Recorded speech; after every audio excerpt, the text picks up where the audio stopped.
Ce soir, nous allons ouvrir la parole de Dieu dans le livre du Lévitique, au chapitre 13 et à partir du verset 12. On va lire jusqu'au verset 14.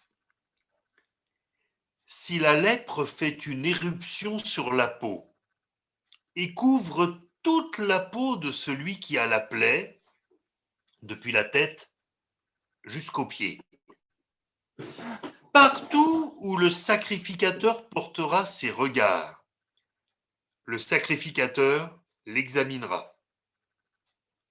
Et quand il aura vu que la lèpre couvre tout le corps, il déclarera pur celui qui a la plaie. Comme il est entièrement devenu blanc, il est pur. Mais le jour où l'on apercevra en lui de la chair vive, il sera impur. Quand le sacrificateur aura vu la chair vive, il le déclarera impur. La chair vive est impure, c'est la lèpre. La loi sur la lèpre fait partie de ces textes de l'Ancien Testament et plus particulièrement du Pentateuque qui, avec la liste de tous les sacrifices qu'il fallait faire, peuvent sembler difficiles à aborder et peut-être même un peu rébarbatifs. Et puis, en lisant une exhortation de Spurgeon, j'ai été touché par son analyse de ce texte. Et j'ai eu à cœur de le méditer et d'aller un petit peu plus loin dans la réflexion pour en tirer bien, un enseignement et un encouragement pour nous. Nous le savons, la lèpre, c'est le symbole du péché. C'est une maladie invasive. C'est une maladie contagieuse dans la plupart de ses formes. Elle est destructrice. Elle défigure. Elle déforme. Elle abîme. Elle se soigne avec difficulté, avec une combinaison d'antibiotiques. Mais par contre, dès qu'on commence le traitement antibiotique, elle cesse d'être contagieuse. Ça, c'est quand même assez intéressant parce que ça nous fait des analogies tout à fait édifiantes quand on compare cette terrible affection à celle non moins terrible du péché. Dès qu'on commence le traitement, dès qu'on s'approche du Seigneur Jésus, dès qu'on commence à chercher en lui le secours, le salut, le pardon, notre péché n'est plus contagieux.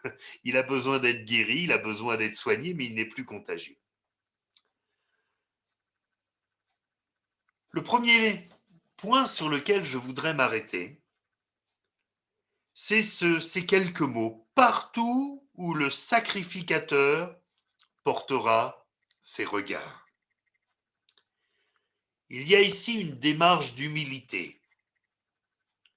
Parce que pour celui qui était lépreux, il devait accepter d'être examiné, de se mettre à nu devant le sacrificateur, de se laisser examiner, en sachant que, il se soumettait au jugement de l'homme de Dieu. C'était une chose difficile. Le lépreux pouvait refuser d'être examiné par le sacrificateur, mais à ce moment-là, il se retrouvait exclu du peuple. Je crois que un chrétien qui ne laisserait pas le souverain sacrificateur, le Seigneur Jésus, examiner toute sa vie, prendrait aussi ce risque.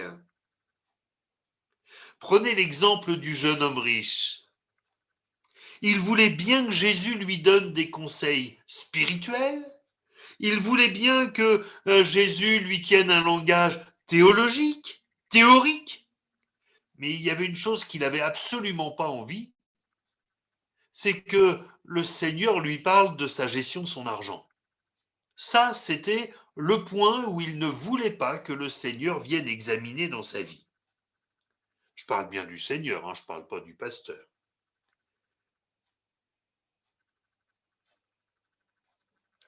Parfois, cependant, on voudrait que tout se passe directement entre Dieu et nous. Et c'est vrai que nous avons en Jésus-Christ un médiateur qui nous permet de nous approcher de Dieu.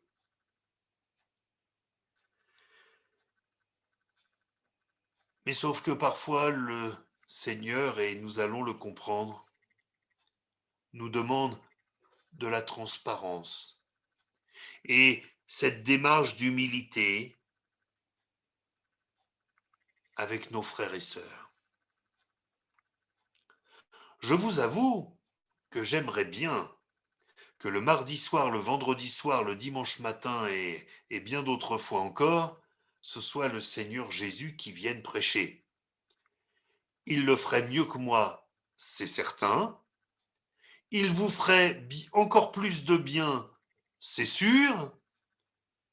Sauf que, sauf que, il nous demande de le faire. Il nous demande d'être ses témoins. Il nous demande d'apporter sa parole. On aimerait bien que toute notre famille soit sauvée. C'est une souffrance d'avoir des bien-aimés qui sont perdus. Mon papa, ma maman sont perdus. Je prie le Seigneur afin qu'il se révèle à eux. Et j'aimerais bien que ça se fasse sans que j'ai à m'en occuper, sans que j'ai à leur dire des choses parfois. Le Seigneur nous a dit, vous serez mes témoins. Alors en famille, parfois, on n'est pas le meilleur témoin.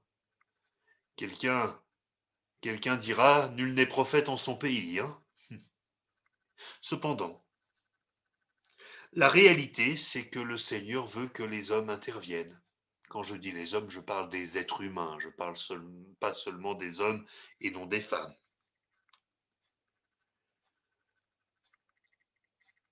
Il y a une réalité également, c'est que quand nous sommes seuls face au Seigneur, pour dire nos chutes, pour dire nos erreurs, nous ne sommes pas obligés de nous humilier.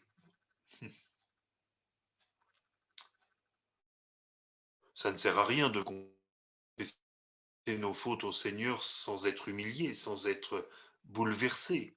Mais nous pouvons le faire. Nous nous donnons bonne conscience, mais c'est une repentance qui ne vaut pas grand-chose. Le fait d'avouer ses fautes devient une repentance quand justement il y a ce brisement intérieur, quand il y a cette humilité qui gagne notre cœur. Et si, pour atteindre ce brisement, il est nécessaire bien de se dévoiler, de dire les choses à un frère, à une sœur de confiance, eh bien il faut le faire. Il faut le faire. Le Seigneur accepte avec joie notre repentance. Il aime les cœurs contrits, les cœurs brisés. Ça n'est pas pour se faire du mal, ça n'est pas de l'autoflagellation. C'est simplement que si nous prenons le risque de nous approcher de Dieu sans être véritablement humiliés, nous sommes dans l'erreur. Il y a une chose étonnante, il est écrit « Quand il aura vu que la lèpre couvre tout le corps, il déclarera pur celui qui a la plaie. » Je vous avoue que pendant des années, ça m'a beaucoup étonné, ça. Si vous avez déjà vu un lépreux, quand il est entièrement couvert de lèpre, ça semble difficile de dire qu'il est pur.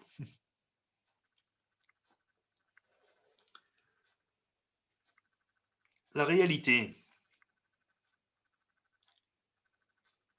c'est que la pureté vient du fait que celui qui est examiné accepte qu'il a été entièrement gagné par le mal. Et c'est quand il accepte que, eh bien, il n'y a rien de bon en lui, mais que il a besoin de la grâce de Dieu parce qu'il n'a aucune qualité dont il puisse se prévaloir devant le Seigneur. C'est à ce moment-là que le Seigneur peut le rendre pur. Ça, c'est quelque chose de très particulier. Vous savez, J'ai parfois entendu cette prière, Seigneur, je te donne le meilleur de moi-même. La parole de Dieu nous dit qu'il n'y a rien de bon dans l'homme. Alors le meilleur de rien de bon, ça doit pas être terrible. Et en réalité, j'aimerais bien que l'on me dise où il est écrit que le Seigneur veut le meilleur de nous. Ce que moi je lis dans ma Bible, c'est que le Seigneur nous veut tout entier à lui. Il accepte aussi l'offrande de nos imperfections. Il accepte aussi que nous venions avec nos défauts, avec nos faiblesses. Ce qu'il ne voudrait pas, par contre, c'est que nous venions en disant, écoute Seigneur, je viens à toi, mais franchement, j'ai pas besoin que tu me pardonnes, je suis quelqu'un de bien. À partir du moment où nous viendrions comme ça, nous savons que nous ne pourrions pas être sauvés, nous ne pourrions pas nous approcher de lui. D'ailleurs, le texte continue, il dit, mais le jour où l'on apercevra en lui de la chair vive, il sera impur. La chair commence tout à nouveau à se faire remarquer et à prendre les commandes. Et à ce moment-là, nous perdons notre vêtement de justice. Alors, restons sereins. Tenons-nous dans la présence du Seigneur. Soyons vigilants quand nous voyons que la chair veut réapparaître, se vanter. Faisons la terre. Mourons avec le Seigneur afin de ressusciter avec lui. Nous avons besoin, mes frères et sœurs, de veiller sans cesse. Cette manifestation de la chair, mes frères et sœurs, nous risquons tous à tout moment d'en être les auteurs et les victimes en même temps. Je vous l'ai déjà dit, un de mes pères m'a dit, quand j'ai commencé à servir le Seigneur, à partir de maintenant, prie tous les jours pour que Dieu te délivre de l'amour de l'argent, de l'amour des femmes et de l'amour de toi-même qui est l'orgueil. Et je vous avoue que je m'y suis tenu. Et il est tellement facile, il est tellement facile de tomber. Il est tellement facile de laisser la chair prendre les commandes, la chair reprendre vie. Alors, mon frère et ma sœur, s'il y a un fardeau sur ton cœur, s'il y a quelque chose dont tu n'arrives pas à te sortir, j'ai envie de dire vide ton sac. Vide ton sac. Et si tu sens que parfois ta chair te titille, demande au Seigneur de t'aider. Nous avons péché par le passé. Si Dieu nous prête vie, nous pécherons encore. Non pas que nous le voulions, mais nous ne sommes pas parfaits. Et l'apôtre Jean nous dit, et si quelqu'un a péché, nous avons un avocat auprès du Père. Jésus-Christ, le juste.